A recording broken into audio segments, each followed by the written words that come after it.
कार्तिक कृष्ण पक्ष की अष्टमी अहोई अष्टमी का एक नाम है बहुलाष्टमी। क्या है इसकी मान्यता?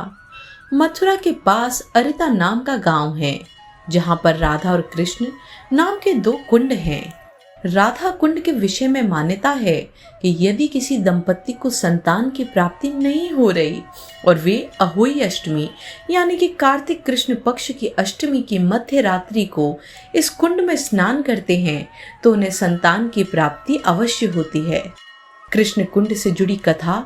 इस कृष्ण कुंड के संबंध में प्रचलित कथा एक ये भी है कि इसके अनुसार कंस भगवान श्री कृष्ण का वध करना चाहता था। इसके लिए कंस ने अरिष्टासुर राक्षस को भी भेजा था।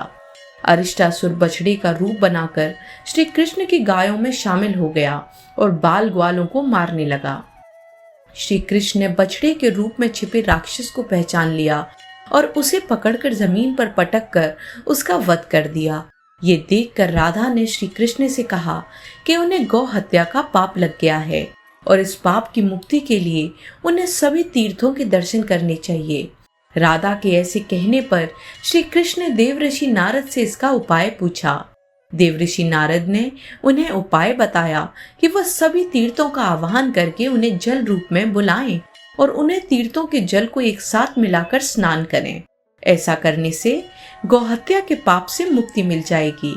देवऋषि के कहने पर श्री कृष्ण ने कुंड के सभी तीर्थों के जल को आमंत्रित किया और कुंड में स्नान करके पाप मुक्त हो गए। उस कुंड को कृष्ण कुंड कहा जाता है जिसमें स्नान करके श्री कृष्ण गौहत्या के पाप से मुक्त हुए थे। कृष्ण कुंड का निर्माण श्री कृष्ण ने अपनी बांसुरी से किया था। नारद के कहने पर श्री कृष्ण ने अपनी बांसुरी के एक छोटा सा कुंड खोदा और सभी तीर्थों के जल से उस कुंड में आने को कहा। भगवान के बुलाने पर सभी तीर्थ वहां जल रूप में आ गए। माना जाता है कि तभी से सभी तीर्थों का अंश जल रूप में यहाँ स्थित है। श्री कृष्ण के बनाए कुंड को देखकर राधा ने उस कुंड के पास ही अपनी कंगन से एक छोटा सा कुंड और खोदा। जब भगवान ने उस कुंड को देखा तो हर रोज उसी कुंड में स्नान करने का और उसके बनाए कृष्ण कुंड से भी ज्यादा प्रसिद्ध होने का वरदान दिया। उस कुंड को देवी राधा ने बनाया था, इसलिए वह राधा कुंड के नाम से प्रसिद्ध हुआ।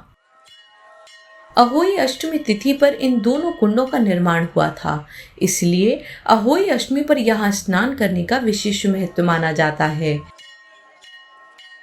हर साल अहोई अष्टमी पर राधा कुंड में बड़ी संख्या में लोग स्नान करते हैं। यहाँ स्नान करने से सभी मनोकामनाएं पूर्ण हो सकती हैं। मान्यता है कि निसंतान दंपतियों को यहाँ स्नान करने से संतान रत्न की प्राप्ति होती है। कृष्ण कुंड और राधा कुंड की विशेषता है कि दूर से देखने पर कृष्ण कुंड का जल काला और राधा कुंड का जल सफेद दिखाई देता है, जो कि श्री कृष्ण के काले वर्ण के होने का और देवी राधा के सफेद वर्ण के होने का प्रतीक है।